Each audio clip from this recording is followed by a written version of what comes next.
Good morning, my dear students. Today we will discuss how to reduce a quadratic form into a canonical form by using orthogonal transformation.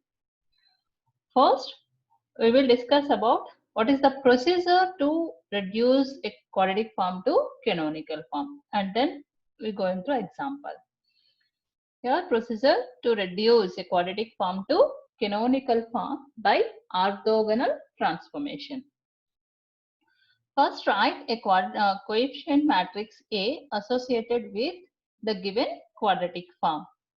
Find the eigenvalues of A and then write the canonical form using the lambda 1 y1 square plus lambda 2 y2 square and so on, lambda n yn square. Here, lambda 1, lambda 2 and so on, lambda n are eigenvalues of A. Form the matrix P containing normalized orthonormalized eigenvectors of A, then x is equals to py gives the required orthogonal transformation, which reduces the canonical form, quadratic form to canonical form. Now we move to an example. Find the orthogonal transformation which transforms the quadratic form x1 square plus 3x2 square plus 3x3 square minus 2x2 x3 to a canonical form. Determine the index, signature and nature of quadratic form. First, write the symmetric matrix A corresponding to the given quadratic form.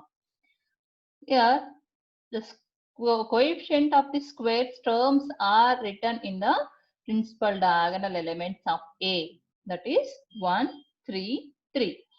x1 square, x2 square, x3 square coefficients are 1, 3, 3. Those values write in principal diagonal 1, 3, 3.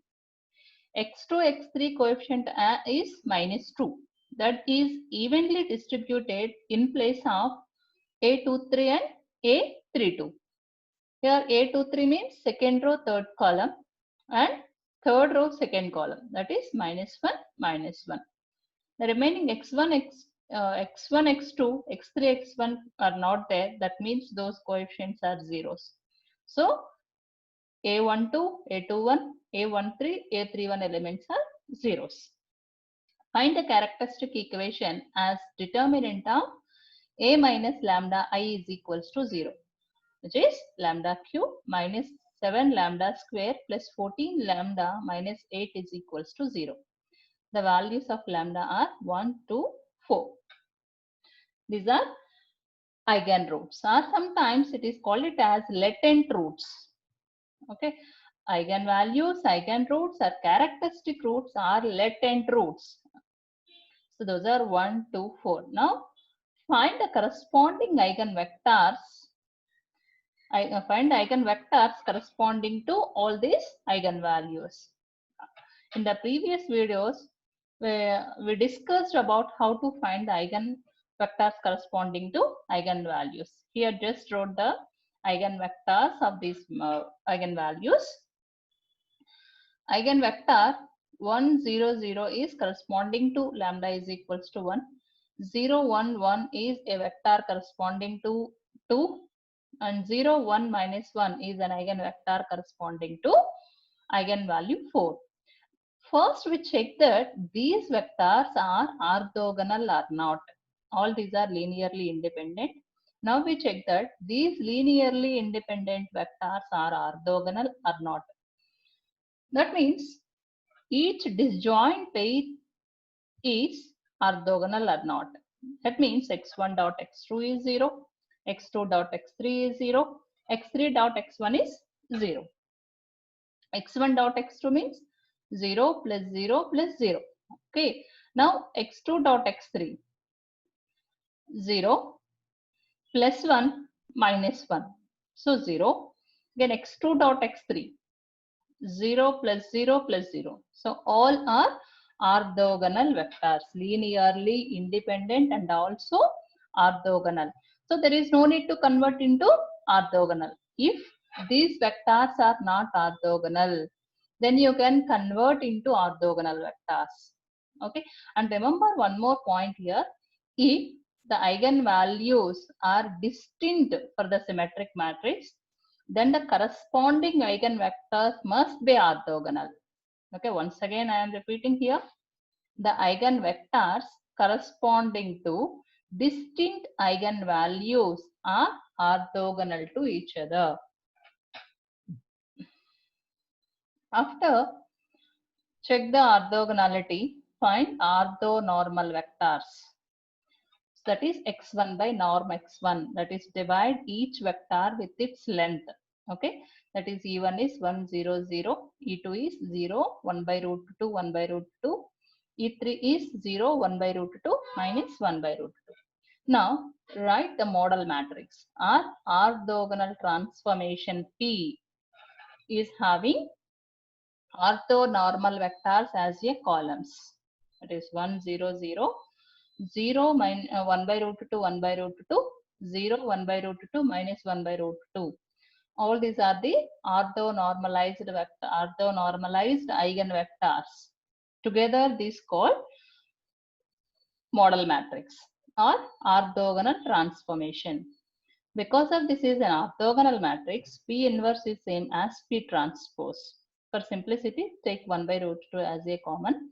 P transpose or P inverse is 1 by root 2 into root 2 0 0 0 1 1 0 1 minus 1. Now write the diagonal matrix P inverse AP, which is nothing but P transpose AP. Multiply all these matrices, you will get the diagonal matrix, and the principal diagonal having eigenvalues 1 2 3. Okay, if suppose if you are not getting these are principal diagonal elements are not eigenvalues, means you did a mistake somewhere. Once you will check and again continue the process.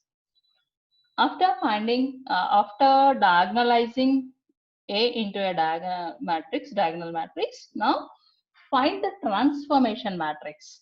The transformation matrix X is equals to Py. Here the transformation is X is equals to Py. The quadratic form Q can be written as, every quadratic form can be written as X transpose AX. Substitute X is equals to Py in this. Then you will get Py whole transpose into A into Py. Y transpose P transpose AP Y. Okay.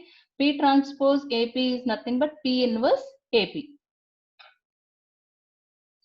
Now P transpose AP is equals to D. It's already we proved that P inverse AP is equals to D. So it is Y transpose dy. Here Y is a column vector having y1, y2, y3 as the elements.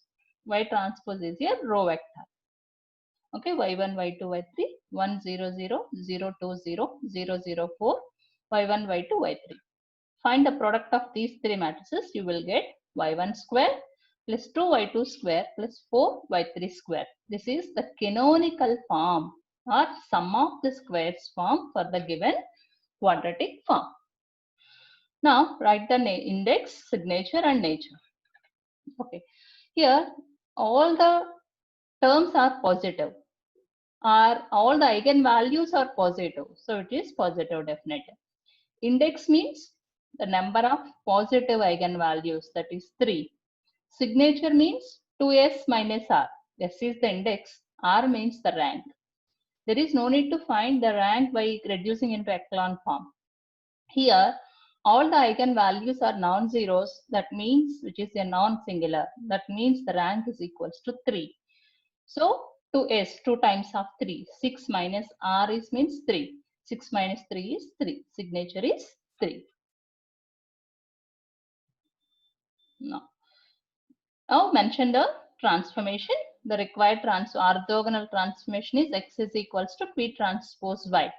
So x1, x2, x3 is P times Y. That is the orthogonal matrix into column vector Y. So mention that x1, x2, x3 in terms of y1, y2, y3. This is the transformation which is reducing quadratic form to canonical form. Okay. Thank you all. I hope all of you understood. Thank you, my dear students.